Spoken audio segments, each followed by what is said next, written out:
추석 명절이 며칠 앞으로 다가왔습니다. 추석하면 생각나는 단어가 있습니다. 그것은 풍요로움입니다. 추석은 추수로 인해 오곡백과가 넘쳐나는 풍요로운 명절입니다. 여러분의 올해 추석은 풍요로우신지요? 풍요롭지 못하다면 그 이유는 무엇 때문입니까? 풍요롭지 못하다고 생각하시는 분들은 작년을 생각해 보십시오. 작년 추석 명절 때는 풍요로웠는지요?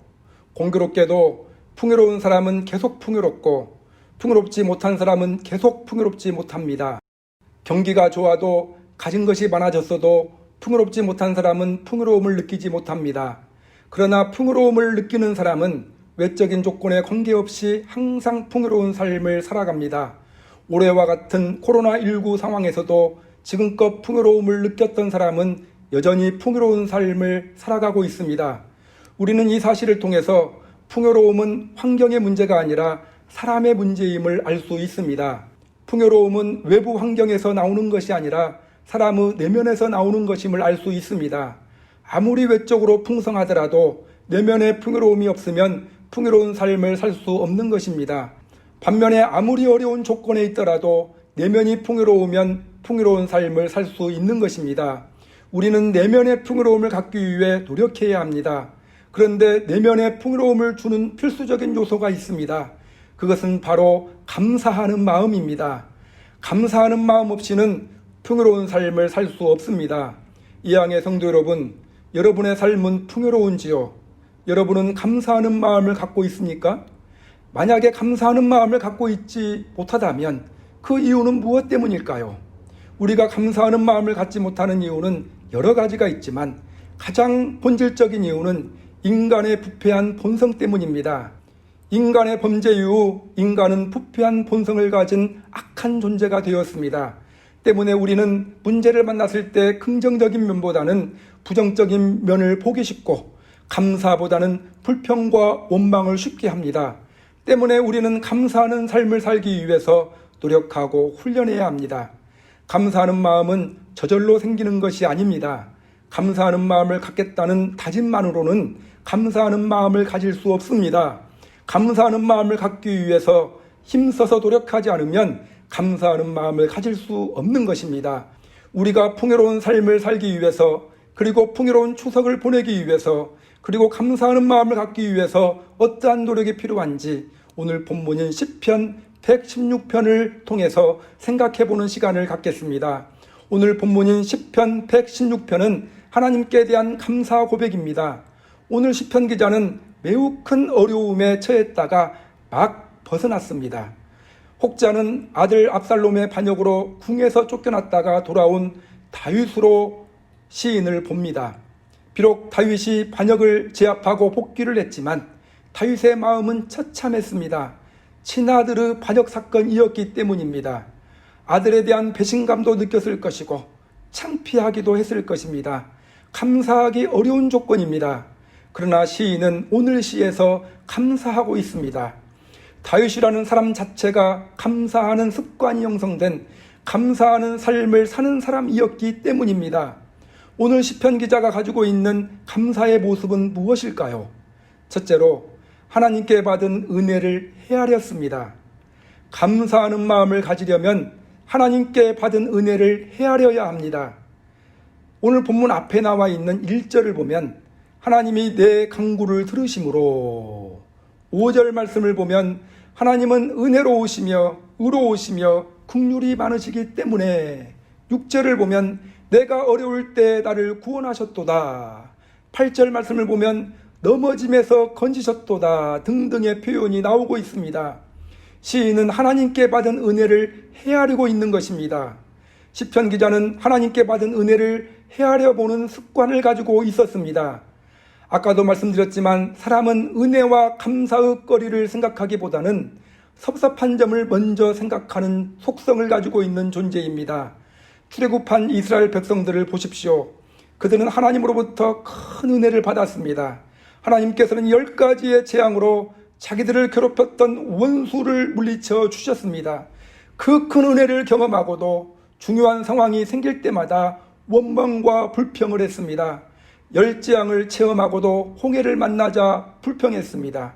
하나님께서 홍해를 갈라주셔서 이스라엘 백성들은 마른 땅을 밟고 홍해를 건너게 되었습니다. 그로부터 3일 후 목말랐던 이스라엘 백성들은 광야에서 발견한 물이 써서 먹지 못하게 되자 또 불평과 원망을 했습니다. 이러한 습성이 광야 생활 곳곳에서 나왔습니다. 그리고 결정적으로 가나안 땅을 정탐하고 돌아온 정탐꾼들의 부정적인 보고를 듣고 불평과 원망을 하게 됩니다. 그러자 하나님께서는 이스라엘 백성들에게 40년 동안 광야 생활을 하게 하는 징계를 내리십니다. 이러한 존재가 부패한 본성을 가진 인간입니다. 우리는 감사보다 불평과 원망을 하기 쉬운 존재임을 인정해야 합니다. 때문에 우리는 감사하는 삶을 살기 위해서 노력하고 훈련해야 하는 것입니다. 특별히 오늘 본문의 시인처럼 아쉽고 섭섭한 점보다는 감사할 점을 헤아리는 노력을 해야 합니다. 여호수아와 갈렙은 하나님께서 자신들을 능히 가나안 땅으로 인도하실 것이라고 확신했습니다. 여호수아와 갈렙이 그렇게 확신할 수 있었던 이유는 지난날에 하나님께서 베풀어 주셨던 은혜를 헤아리고 있었기 때문입니다. 우리는 하나님께 받은 은혜를 헤아리는 노력을 해야 합니다. 시편 기자는 넘어질 수밖에 없었던 위태로운 길도 통과해 왔습니다. 하염없이 흐르는 눈물로 밤을 지새운 경우도 많았습니다. 그러나 시편 기자는 그 모든 것을 넘어서서 자신에게 베푸신 하나님의 은혜를 생각하였습니다. 생각해보니 감사할 것이 너무 많았습니다. 그래서 오늘 본문에서 감사의 고백을 하고 있는 것입니다. 성도 여러분, 올 한 해 동안 많은 일들이 있었습니다. 좋은 일도 있었고 안타깝고 아쉬운 일도 많았습니다. 특별히 코로나 감염병, 장마, 태풍으로부터 파생된 많은 어려움을 겪었고 지금도 그 어려움이 지속되고 있습니다. 그러나 아쉬웠던 점을 생각하지 말고 시편 기자처럼 하나님이 주신 은혜를 헤아려 보시기를 바랍니다. 우리가 하나님께 받은 은혜가 생각 외로 많다는 사실을 여러분은 알게 될 것입니다. 하나님께 받은 은혜를 헤아리는 노력은 우리에게 감사하는 마음을 갖게 할 것이요, 그 마음은 우리를 풍요롭게 할 것입니다. 또한 사람들과의 관계에서도 마찬가지입니다. 다른 사람들이 나에게 베풀어준 사랑과 은혜를 헤아려 보는 노력을 해야 합니다. 아쉽고 섭섭한 것들을 생각하기보다 아쉽고 섭섭한 것들은 내려놓고 받은 은혜를 헤아려 보시기를 바랍니다. 그러한 노력과 훈련을 통해 감사의 습관을 형성하는 여러분들이 되시기를 바랍니다. 부모님께 받은 은혜를 헤아려 보고, 남편에게 받은 은혜를, 사랑을 헤아려 보고, 아내에게 받은 사랑을 헤아려 보고, 자녀들에게, 형제들에게, 성도들에게 받은 은혜를 헤아려 보는 추석을 보내심으로 풍요로운 추석 명절을 보내시는 여러분들이 되시기를 바랍니다. 둘째로 시편 기자는 감사를 표현하였습니다. 감사는 마음으로부터 나오는 것이지만 감사가 마음에만 머무르면 안 됩니다. 감사는 표현되어져야 하는 것입니다. 표현되어지지 않는 감사는 온전한 감사가 아닙니다. 온전한 감사는 표현된 감사입니다. 시편 기자는 먼저 하나님께 감사를 표현했습니다. 시편 116편 1절부터 전체에 걸쳐서 감사를 표현하였습니다. 12절 말씀을 보면 내게 주신 모든 은혜를 내가 여호와께 무엇으로 보답할까? 어떻게 하면 더 구체적으로 하나님께 감사를 표현할까라는 뜻입니다. 17절 말씀, 내가 주께 감사제를 드리고 여호와의 이름을 부르리이다. 나는 감사제를 드림으로 하나님께 감사를 표현하겠다라는 다짐입니다. 구약시대에 하나님은 이스라엘 백성들에게 유월절을 지키라 명하셨고 맥주절을 지키라 하셨고 초막절을 지키라 하셨습니다. 유월절은 이스라엘 백성들이 구원에 감사하는 절기입니다. 일주일 동안 절기를 지켰습니다. 초막절은 광야 시절을 인도하고 보호해 주신 하나님께 감사하는 절기입니다. 맥주절은 보리의 추수를 생각하며 하나님께 감사하는 절기입니다. 이는 하나님께 감사를 표현하라는 뜻입니다.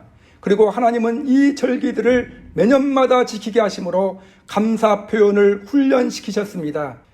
또한 하나님께 드리는 최고의 감사의 표현은 예배입니다.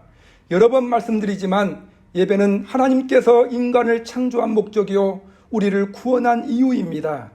나를 이 세상에 있게 하신 하나님, 나를 구원해 주신 하나님께 대한 최고의 감사 표현이 예배인 것입니다. 예배를 소중히 여기시고 매 주일마다 빠짐없이 예배를 드리심으로 감사를 표현하시기 바랍니다. 지금은 사정 때문에 현장에 모여서 드리는 예배를 드리지 못하지만 가족들과 함께 또는 개인적으로 꼭 시간을 내시어 주일 예배를 드리시는 여러분들이 되시기를 바랍니다. 추석 명절날에도 예배를 드리시기 바랍니다. 나에게 좋은 선조들을 허락하셔서 나를 이 세상에 존재하게 하시고 사랑받게 하심에 대한 감사를 예배로 표현해야 하는 것입니다. 또한 우리에게 많은 열매를 허락해 주심을 예배로 감사를 표현해야 합니다. 추석 가족 예배 순서지가 교회에 비치되어져 있습니다. 가져가셔서 꼭 예배를 드리시기 바랍니다. 예배로 하나님께 감사를 표하며 풍요로운 추석 명절을 보내시는 여러분들이 되시기를 바랍니다. 또한 돌, 회갑, 칠순, 개업 등 여러 감사의 날에도 예배로 감사를 표하는 습관을 형성하는 여러분들이 되시기를 바랍니다. 또한 사람들에게도 표현해야 하는 것입니다. 우리는 사람에게도 감사를 표현하는 훈련을 해야 합니다. 부모님께 감사를 표현하십시오. 가능하면 찾아뵙고 코로나 때문에 찾아뵙지 못하면 전화 인사를 꼭 드리시기 바랍니다. 선물과 용돈을 통해 감사를 표하시기를 바랍니다. 가족과 친지들에게도 감사를 표현하십시오. 연락하시고 작은 선물이라도 준비해서 감사를 꼭 표현하시기를 바랍니다. 하나님과 사람에게 감사 표현을 훈련하심으로 감사의 습관을 형성하시고 풍요로운 인생을 사시기를 바랍니다. 셋째로 시편 기자는 베푸는 삶을 살았습니다. 17절 18절 내가 주께 감사제를 드리고 여호와의 이름을 부르리이다. 내가 여호와께 서운한 것을 그의 모든 백성이 보는 앞에서 내가 지키리로다. 시인은 17절에서 감사제를 드리겠다고 고백합니다. 감사제는 화목제의 일종으로 희생제물을 제사에 참석한 모든 사람들과 나누어 먹는 제사입니다. 이는 하나님께 받은 은혜를 사람들에게 베푸는 삶을 살겠다는 선언입니다. 성경을 보면 하나님께 은혜를 받은 사람들의 공통점이 있습니다. 그것은 나눔과 베품의 삶을 살았다는 것입니다. 그것은 하나님께 받은 사랑을 나눈다는 것입니다. 요셉이 그랬고 모세가 그랬고 다니엘이 그랬고 느헤미야가 그랬고 신약의 모든 사도들이 그랬습니다. 사도 바울은 주는 것이 받는 것보다 복이 있다고 고백했습니다. 하나님은 초막절을 지킬 때 첫째는 예배를 드리지만 둘째는 잔치를 베풀라 명하셨습니다. 하나님은 어려운 이웃을 초대하여 함께 잔치하라고 말씀하셨습니다. 여러분, 소외된 이웃은 항상 우리 곁에 있습니다. 성경은 이스라엘의 3대 약자인 나그네와 부모 없는 아이들, 남편 잃은 여성을 반드시 이 잔치에 초대하라고 말씀하십니다. 우리 가족을 넘어 이웃과 사랑을 나누는 사람들이 되시기를 바랍니다. 죽음 바다인 사해와는 달리 갈릴리 호수는 생명력과 풍성함이 있습니다. 위로부터 오는 물을 받기만 하고 아래로 흘려내려 보내지 않는 사해와는 달리 갈릴리 호수는 자신의 물을 아래로 기꺼이 흘려내려 보냄으로써 더 신선한 물을 위로부터 공급받기 때문에 생명력과 풍요로움이 있는 것입니다. 베풀고 나누는 삶은 우리의 삶을 풍성하게 합니다. 어느 작은 마을에 국밥집이 있었습니다. 어느 날 한 아이와 할머니가 들어와 국밥 한 그릇을 시켰습니다. 그러자 할머니는 아이에게 그 국밥을 건네고는 맞은편에 앉아 깍두기 한 개만 오물오물 드시며 손자의 맛있게 먹는 모습을 흐뭇하게 보셨습니다. 다 먹고 나서 할머니가 계산대로 오십니다. 옷 속 이곳저곳에서 꼬깃꼬깃한 돈을 꺼내는 것을 보고 주인은 안쓰러운 마음에 돈을 받지 않고 싶었는데 혹시나 자존심을 상하게 하지 않을까 고민했습니다. 그러다가 한 가지 좋은 생각이 들었습니다. 주인은 할머니, 오늘은 돈을 내지 않으셔도 됩니다. 100번째 손님에게는 공짜로 국밥을 드립니다. 고 말했습니다. 그러자 할머니와 손자는 기쁜 마음으로 돌아갔습니다. 그런데 며칠이 지나서 그 국밥집 건너편에서 그 손자가 앉아있는 게 보였습니다. 바닥에 큰 원을 그리고 돌멩이를 던지고 있었습니다. 손님이 한 명씩 올 때마다 큰 원에 돌을 던져 넣는 것이었습니다. 그 손자는 할머니에게 국밥을 드시게 하고 싶었지만 돈이 없으니까 공짜 손님으로 들어갈 계산을 하고 있었던 것입니다. 그날따라 손님이 많지 않아서 돌멩이가 몇 개 없었습니다. 실망한 손자의 얼굴이 멀리서 보였습니다. 국밥집 주인은 아무래도 안 되겠다 싶어서 전화를 걸기 시작했습니다. 김 사장, 우리 국밥집에 손님들 좀 많이 데리고 와. 내가 공짜로 먹여줄 테니까. 될 수 있으면 많이 와야 해. 박 선생님, 오늘 우리 집에 오셔서 국밥 좀 드시죠. 오늘은 제가 쏩니다. 친구분들 좀 많이 모시고 오세요. 조금 지나자 가게에 손님들이 몰려옵니다. 아이의 손이 빨라집니다. 40, 50, 60, 99개가 되자 급히 할머니를 모셔왔습니다. 그리고 자신있게 아이가 말합니다. 우리가 100번째 손님이지요? 손자는 할머니 앞에 국밥을 놓고 자신은 깍두기를 오물오물거리며 할머니가 드시는 것을 행복한 눈으로 바라보았습니다. 국밥집 주인 역시 그 모습을 흐뭇하게 보았습니다. 아이를 생각하는 할머니의 마음도 아름답고 또 할머니를 생각하는 손자의 마음도 아름답고 국밥집 주인의 마음도 아름답습니다. 이러한 삶이 풍요로운 삶인 것입니다. 베푸는 삶을 살기를 노력하고 훈련하시기를 바랍니다. 감사의 습관을 형성하시기를 바랍니다. 가족에게, 이웃들에게, 어려운 사람들에게 베풀므로 풍요로운 인생을 살아가는 여러분들이 되시기를 바랍니다. 저는 우리 성도님들의 인생이 풍요롭기를 원합니다. 또한 이번 추석 명절도 풍요롭기를 원합니다. 풍요로움은 외부의 환경이나 조건에서 나오는 것이 아닙니다. 풍요로움은 우리의 내면에서 나오는 것입니다. 특히 우리가 감사하는 마음을 가질 때 우리의 인생은 풍요로워지는 것입니다. 그런데 감사하는 마음은 저절로 만들어지는 것이 아니라 끊임없는 노력과 훈련을 통해서 만들어지는 것입니다. 오늘 시편 기자가 그랬던 것처럼 하나님과 사람들로부터 받은 은혜를 헤아리는 습관을 가지시기를 바랍니다. 감사는 표현되어져야 온전해지는데 하나님과 사람들에게 감사를 표현하는 습관을 갖기를 바랍니다. 더 나아가 이웃에게 베푸는 삶을 사심으로 풍성한 인생을 만들어 가시며 풍요로운 추석 명절을 보내시는 여러분들이 되시기를 주님의 이름으로 축원합니다. 기도하시겠습니다. 사랑의 하나님, 감사드립니다. 오늘도 귀한 말씀을 주셔서 감사드립니다. 오늘은 추석 명절을 앞두고 풍요로운 추석 명절을 보내기 위해 그리고 우리의 인생이 풍요로운 인생이 되기 위해 감사하는 마음을 가져야 할 것을 말씀하셨습니다. 그러나 우리는 감사하는 마음보다 불평과 원망을 하기 쉬운 쇠성을 가진 존재이기에 감사하는 마음을 갖기 위해서는 끊임없이 노력하고 훈련해야 함을 인정하며 감사하는 마음을 갖기 위해 노력하고 힘쓰는 저희가 되게 하여 주옵소서. 먼저 하나님과 사람에게 받은 은혜를 헤아리기를 힘쓰며 하나님과 사람에게 감사를 표현하기를 힘쓰고 베푸는 삶을 살기 위해 힘쓰므로 감사가 습관이 되어 감사하는 마음으로 풍요로운 인생을 살게 하여 주옵소서. 이번 추석 명절 역시 올 한 해 동안 받은 은혜를 헤아리며 하나님과 사람에게 감사를 표현하고 나누고 베푸는 실천으로 감사가 넘치는 풍요로운 추석 명절을 보내게 하옵소서. 오늘 들은 말씀을 마음에 되새기게 하시고 함께 하시는 하나님을 생각하고 의지하게 하옵소서. 기도자가 되게 하시고 우리 성도들의 가정을 지켜주시며 여러 필요를 채워 주옵소서.